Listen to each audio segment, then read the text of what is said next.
Happy Thursday, everyone. So it's beginning to look a lot like Christmas. We're getting signs of snow that for once isn't under Cat's nose. But nothing says the holiday spirit like boarded up storefronts in high-end shopping districts. Sorry, rich Bay Area liberals, your stocking is going to be emptier than Joy Reid's head. Thanks to the rise in smash and grabs, places like Union Square and San Fran are boarding up more businesses than Minneapolis did while waiting for the Chauvin verdict. Deck the Halls has been replaced with Deck the Security Guard. Who needs mistletoe when you can kiss your ass goodbye? Whether it's brutal home invasions or grisly street attacks, Santa's naughty list is growing faster than Alec Baldwin's legal bills. Police officers have been shot and killed this year at all-time highs. 314 officers were shot so far, a 43% increase since 2018. Ambush attacks are up 126% since 2020. And in almost every major city, murder rates are the highest in 30 years. Merry Christmas. Crime's up because crime pays. And the only people getting punished are people who don't break the law. Even the kids are catching on.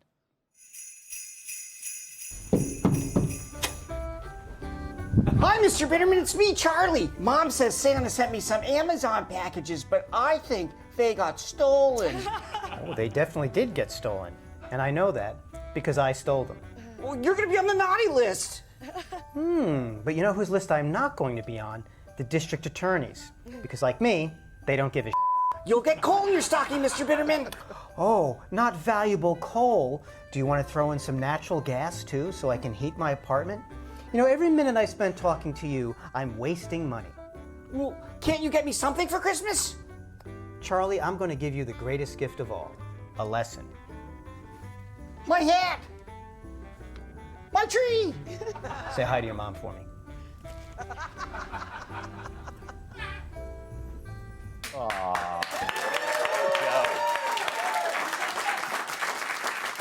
Now, I'm always skeptical of someone who explains a big problem by saying, just connect the dots, especially if that someone is a shirtless Kilmeade and he's handing me a magic marker. But usually what follows that is an insane conspiracy theory involving extraterrestrials, satanic rituals, and lizard people, which sounds like one of Bill Hemmer's hot tub parties. But whenever I hear of another terrible crime, I keep asking why and how. It's the same thing ER doctors ask me after looking at an x-ray of my colon. But this time, connecting the dots is super easy because the left has given us more dots than a Braille edition of Moby Dick. First, Chicago. So far, it's had the most homicides since 1994, more than 1,000. During Kim Foxx's first 3 years as the county's top prosecutor, her office dropped all charges against 30% of felony defendants, a massive increase over her predecessor. And despite having video evidence and witnesses to crimes connected to death, she declines charging anyone. Of course, she also fell for Jussie Smollett, who's on trial for a hoax that was as believable as a Tom Cruise marriage. She treated Smollett like he was the second coming of MLK, even as his story fell apart like a bridge designed by a women's studies major. Thank you. But, a sexist would say. But she got millions from George Soros, 2 million to be exact. And that's a dot. Now you know that the Waukesha madman had been released on a small bail despite having a history that would make Ivan the Terrible blush. The least they could do was take away his car keys, which is good advice for violent criminals or Joe Biden. John Chisholm, the DA who set him free, had pledged to work with the San Francisco DA, Chesa Boudin. San Francisco. Have you seen that hellhole since Boudin's been in office? Now the San Francisco treat means stepping on a used syringe while a tramp defecates on your shoes. And yeah, Boudin was put in office using Soros Foundation money. Another dot. In Philly, homicides have more than doubled since Larry Krasner was elected DA in 2017. The city of brotherly love is now the city of duck and run, which is what happens when a DA would rather release criminals than prosecute them. And the criminals who get second chances, they get arrested again, sometimes for murder. Krasner received $1.7 million in backing from Soros. Anybody else connecting the blood-splattered dots? Then there's LA's George Gascon, another far-left reformer bankrolled by Soros's millions. He's now, like Boudin, facing a recall after replacing the rule of law with weak sentencing for violent thugs. Gascon redefined victimhood, so victims aren't just those targeted by criminals, but the criminals themselves. So wherever crime's exploding, you find these dots, progressive Soros-backed prosecutors. Like Maroon 5's latest tour, wherever they go, people suffer. It's like the radical left is running a medical experiment and we're the lab rats. And if there's collateral damage, well, the overarching mission justifies it. They've said so. It's like making an omelet. If you want to remake society, you're going to have to crack a few skulls. And like scientists who conduct medical experiments, they're well protected, but the rats aren't. So you see the pattern. Eliminate bail requirements, stop prosecuting crimes, and use the pandemic to release even more violent thugs, because God forbid a rapist has to suffer mild flu symptoms at Rikers. All of these dots end up creating a line pointing you to widespread brutality against minorities, the elderly, and now even the rich. But you can't blame Soros alone. It's not like he created these people. He may not be a dot, but he sure knows how to connect them. But it's like blaming the Jets owner for the team's horrible record the last 10 years. He didn't create these bad players. He just pays them. He's writing checks for their mayhem, just like the one Jussie Smollett wrote to his fake assailants. Except here and now, the damage they do is real. Let's welcome tonight's guest. He needs a constitutional amendment to bear those arms. Retired U.S. Marine Corps bomb technician and Fox contributor, Johnny Joey Jones. He's got the name of a male stripper and the hair of a Lego figure. Radio and podcast host Buck Sexton. He can't walk around with a coffee cup without someone throwing change into it. The LoftusParty.com founder, Michael Loftus.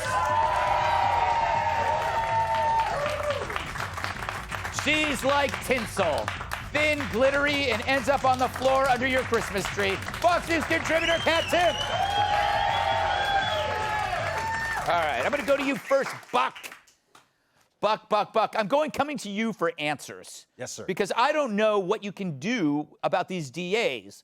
And I'm thinking, like, why was it that you could not mention George Soros without being connected to, like, tinfoil? Like, why was that the case? Well, in this case, it's because he really was the guy writing the checks. Yes. Right? So because he was really behind all the stuff we're talking about with the Progressive Prosecutor Project, which goes back really to 2016. That was when a lot of this money started getting going. And I think it was part of the hashtag resistance, right? You've got the Trump administration. You need to have bureaucrats, and in this case, people that are elected to offices that nobody really pays attention to. I mean, you look at DA races, it doesn't take a lot of money to sway one. When you're putting $1 million behind somebody, they're basically going to win, and you get the most progressive far-left people. Why does this change? The numbers are crazy right now. Right. 1,000 shootings in Portland? Yeah. Who thinks of Portland as a place? 1,000 this year alone. 500 murders in Philadelphia. If that was New York City, it would be back to 1992 levels where we had about 2,200 murders in New York. So I think people realize, it turns out, when you put loons who are like, let's let all the criminals out of prison or not punish people harshly who are criminals, bad things happen in cities. And it's not even just the big ones. Lansing, Wichita, you go to mid-sized cities all across America, they have progressive prosecutors too, by the way. Places like Milwaukee, progressive prosecutors. Mm-hmm. Yep, and it's spreading everywhere, Loftus, R.I.P. to the bum you murdered for that jacket. You know what? He died smiling, knowing that the jacket would be famous. Well, you know, he thought, well, at least the jacket will be on the show. It's not me. So I guess that's progress.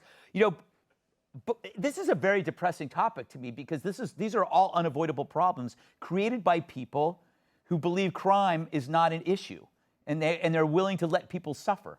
Yeah, it's really like James Bond supervillain level stuff here. Yeah. Like George Soros, I'll get this DA elected, and then the criminals will run free. It's like, I can remember people trying to tell me about Soros like 10 years ago, but it was like talking about Voldemort in Harry Potter. You know? Right. They'd never like, oh, it's this guy, George Soros. And now he's like on the front page of the New York Post. Yeah. They're like, hey, pure evil, George Soros. Yeah. So there's at least that going on. But I mean, I used to make fun of it too. It's because I don't like the single variable kind of thinking where it's like, oh, it's Bill Gates is trying to poison you. No, you're crazy. Like there's It's a lot Bill of Gates and George Soros. it's two variables. It's Bill Gates and Soros. And Fauci. No, but there's a lot of variables dealing with crime. No cash bail, prosecutors not prosecuting, accusations of racism if you defend the police, the demoralization of the police, Joey. So what do you see? Where's your wisdom? Well, first of all, as the guy with the removable parts, I love the Lego hair comment. That was really good. I love it. I grew up playing with Legos, and if you ever want to hang out, man, let me know. Comes right off. Reminisce on that. Yeah. And I love you can take his legs and your hair. And God knows My jacket. And your jacket. No. nobody wants your That's not Legos. Everything is awesome. And I love the monologue. It's like all the Christmas cheer. We're going to line the stage with poinsettias and talk about crime. Like, Yes. That's just where we are. Well, do you have any suggestions? Yes. Okay, what are they? Here's the problem. No, I have no suggestions. I'm sorry, that was wrong. Here's the problem what we're dealing with today with where crime is, though. The more you have to lose, the more the rules apply to you. So it's not so much that I'm bothered that other people are getting away with things. It's the fact that I know I could not. Like for example, who are they going to pull over and write a speeding ticket to? The dude that looks like he would probably pay it because that's mutually beneficial for them, right? That's a fair point. It's like, I'm just going to, this guy looks like he's looks like he'll pay a ticket. I'm just going to pull him over for going 5, 10, or 35 miles over the speed limit like I would do. I get pulled over a lot, but I don't get a lot of tickets, thankfully. Yeah.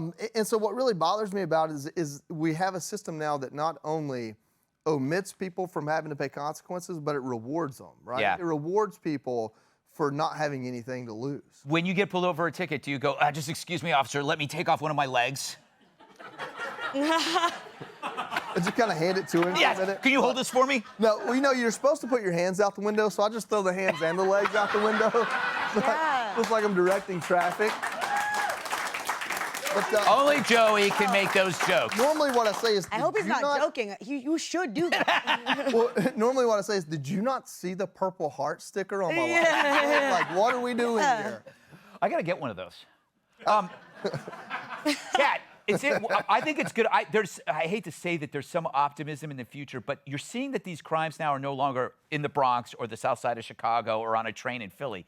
We're seeing horrible stuff happening in Beverly Hills. And that makes you, it's optimistic? Well, I mean, maybe rich liberals in California might go, okay, it's time to really get rid of these DAs. So, I mean, it's sad that it has to come to this. Obviously, I don't want anybody killed unless, it's him. Yeah. But I guess. That was so in your face. I guess. I think that they're still too afraid of the canceling that would probably actually occur. Like, that's not an unfounded fear in some of the circles that they run in. But at this point, I just feel stupid because I'm still buying things. yes, Like, I'm still buying things Exactly. with money Right. that I go to work to earn. I know. Like an idiot. sucker. What? And they probably have nicer things than I do. Oh, well, that's 'cause not- They're robbing. That's a they're low all bar. getting together with their friends. I do. I dress like trash. I have trash stuff. Yeah. And I throw. They're just. I've got friends. Yeah, no, Why don't we go rob some places? It is true, because I do feel like we're all suckers for What are we paying. doing? That's Going to exactly- work? that's what- I was the victim of a crime a few blocks from here just last week. Someone stole my electric scooter from right outside of where I was having And he's dinner. probably having a It was great very- day on your electric scooter. Yeah, he went like 5 miles an hour as part of the escape, but broke the lock thing I had and just took off with my scooter. I didn't see him. And then the hotel that had footage was like, only with a subpoena. I was like, it's the street. You're not going to show me? That's you're probably incredible. better I'd off. like to publicly apologize. All right. It was a great scooter, though. You don't want to be riding a scooter, man. Yeah. It's got flames on the side. It's really No shaggin' wagon. That's old school That's a reference. 13-year callback.